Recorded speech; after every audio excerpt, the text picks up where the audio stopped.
Hello friends, welcome to Kranthi Physics Tutorial. Okay, so today we have to discuss about the very important question in your second year physics textbook, second year physics topic. So that is Coulomb's inverse square law. Coulomb's inverse square law. So Coulomb's inverse square law. So Coulomb's inverse square law is the very important question.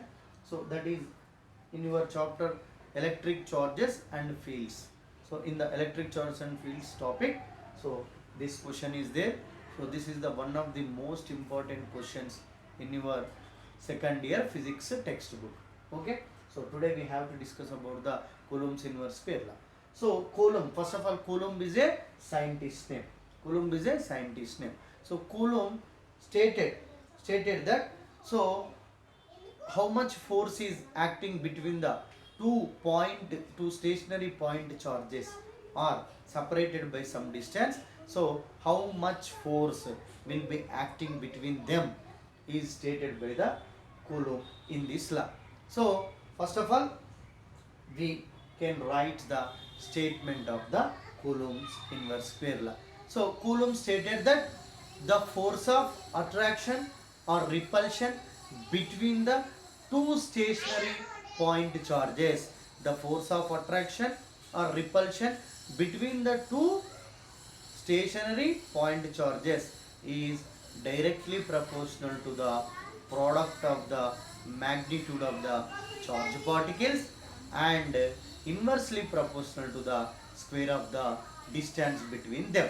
So this is the statement of the Coulomb's inverse square law. So here I can write the statement, so you can observe it. Okay, so the force of attraction, the force of attraction or repulsion, the force of attraction or repulsion, so between the two stationary point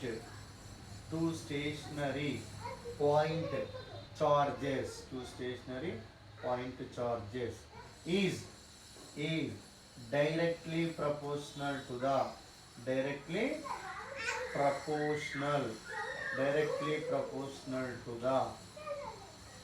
product of the magnitude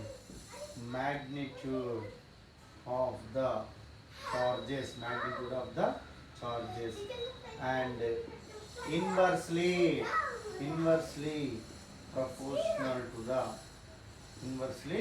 proportional to the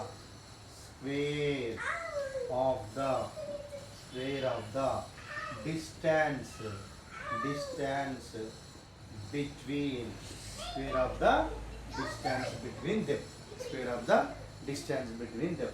So Coulomb stated that the force of attraction or repulsion between the two stationary point charges is directly proportional to the product of the magnitude of the charges and inversely proportional to the square of the distance between them.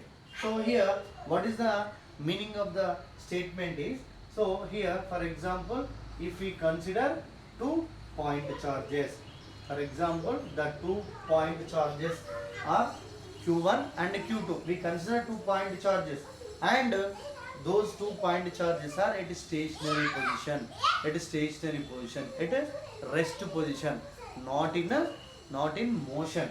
They are, so entire this electric charges and fields topic, so we considered the charge particles are at rest position.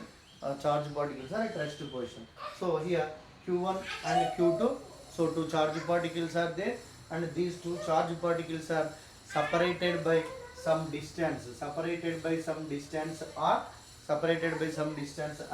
and the 2 point charges are considered as stationary charges. So here these two Q1 Q2 point charges are separated by a small distance r. Then if these 2 point charges are like charges, like means plus or minus. If these 2 point charges are like charges, they are repel with each other. So already we knew that.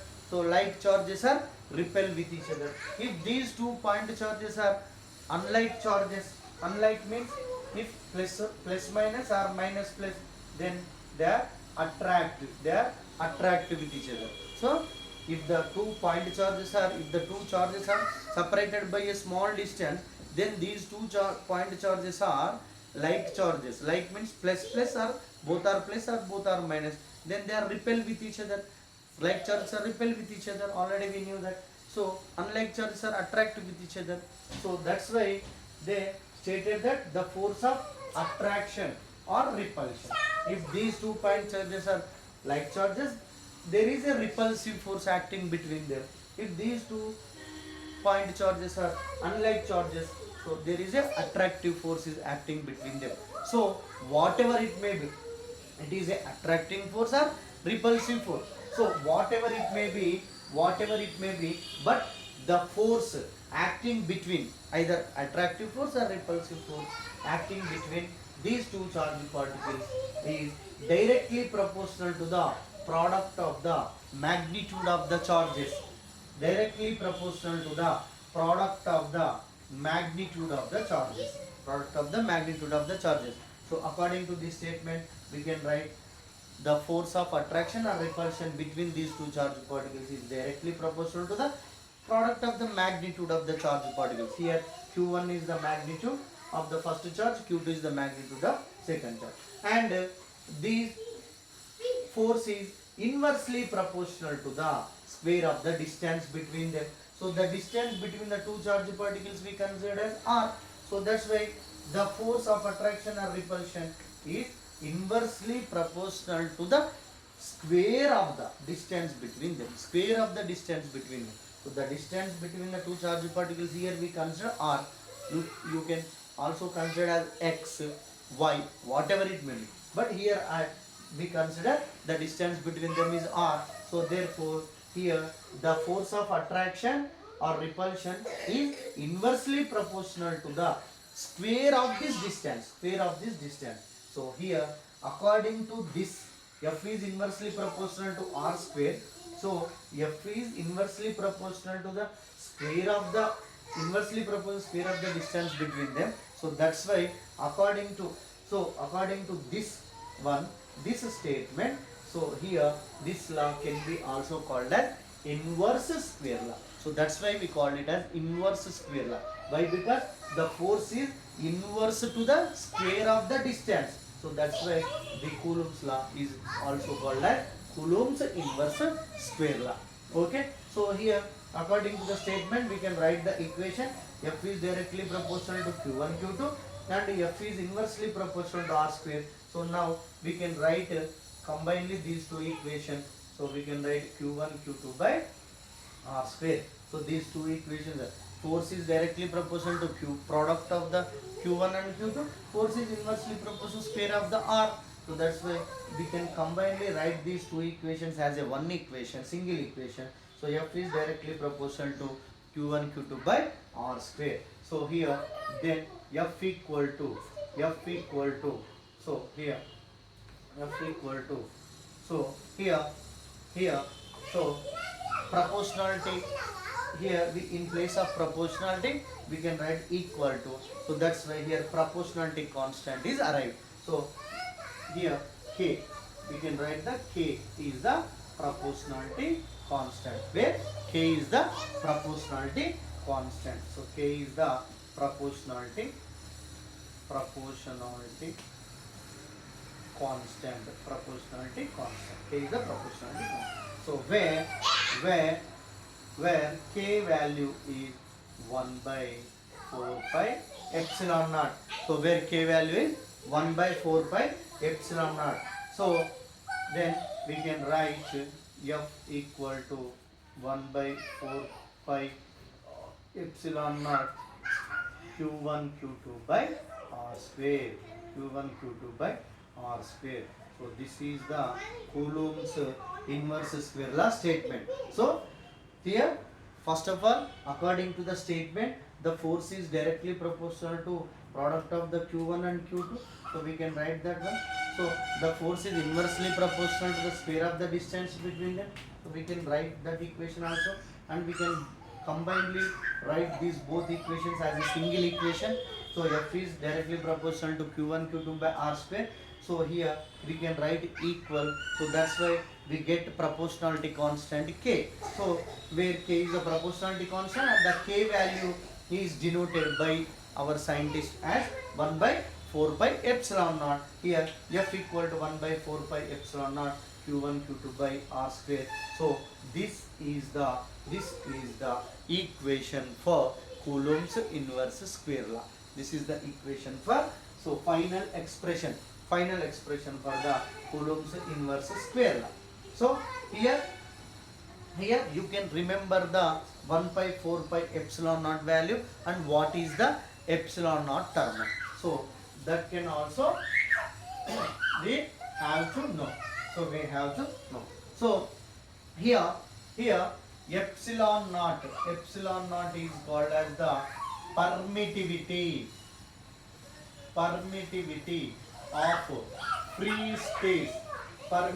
of free space, or vacuum, So where epsilon naught is called as the permittivity of free space or vacuum. So permittivity means, so the name by itself implies that meaning. So here permit. So the free space or vacuum or any other medium. So how much permits the electric field is passing through it? How much it permits the electric field through it? So that value is called as the permittivity. So here epsilon naught. So the permittivity value of a free space or vacuum can be denoted by the letter epsilon and naught. So if permittivity of any other medium can be expressed in terms of epsilon. So generally the permittivity value of air is 1. You can remember the permittivity value of air can be taken as 1. So but the permittivity of free space value, the permittivity of air value is 1, but here epsilon naught is not the permittivity of air. Epsilon naught means vacuum, free space. So the permittivity of free space value here. So permittivity means, already I told that. So what is the permittivity? So the name itself by implies the meaning permit means, so the medium, any medium, how much permits the electric field, through it. So how much permits the electric field passing through it. So that value is called as the permittivity. So here epsilon naught, permittivity of free space value is, the permittivity of free space value is, so 8.854 into, so 10 to the power of minus 12. 8.854 into 10 to the power of minus 12. So Coulomb square per Newton meter square. So the permittivity of free space or vacuum value can be calculated by our scientist is how much? 8.854 into 10 to the power of minus 12 Coulomb square per Newton meter square. So if we can substitute these value in 1 by 4 pi epsilon naught. If you can substitute this value in 1 by 4 pi epsilon naught, so already we know that the pi value is 3.14 and into 8.854 into 10 to the power of minus 12. So then finally, so the 1 by 4 pi epsilon naught value, so we get is how much? 9 into 10 to the power of 9. So 9 into 10 to the power of 9. So Newton meter square per Coulomb square. So this is the value for 1 by 4 pi epsilon naught value. So 1 by 4 pi epsilon naught is the constant value. So it is a constant. So the constant value for free space is how much we get? 9 into 10 to the power of 9. Newton meter square per Coulomb square. So how we get this value? So at the place of epsilon, we can epsilon naught, we can substitute the value of permittivity of free space value 8.854 into 10 to the power of minus 12 Coulomb square per Newton square, and we can substitute the value of pi also. Then finally we get the total 1 by 4 pi epsilon naught value is 9 into 10 to the power of 9 Newton meter square per Coulomb square. So here finally the force of attraction, if two charged particles are stationary charged particles, so the charged particles are not in motion, they are at stationary position. If two charged particles are separated by some distance, then the force of either the force of attraction or repulsion between them is equal to how much? The Coulomb calculated how much? So 1 by 4 pi epsilon naught q1 q2 by r square. So this is the Coulomb's inverse square law expression, and the 1 by 4 pi epsilon naught value is how much we get? 9 into 10 to the power of 9 Newton meter square per Coulomb square. So is it clear? So this is about Coulomb's inverse square law. So this is very important for your IPE examination and also for MSET, NEET, JEE. Okay, is it clear? Okay, thank you very much.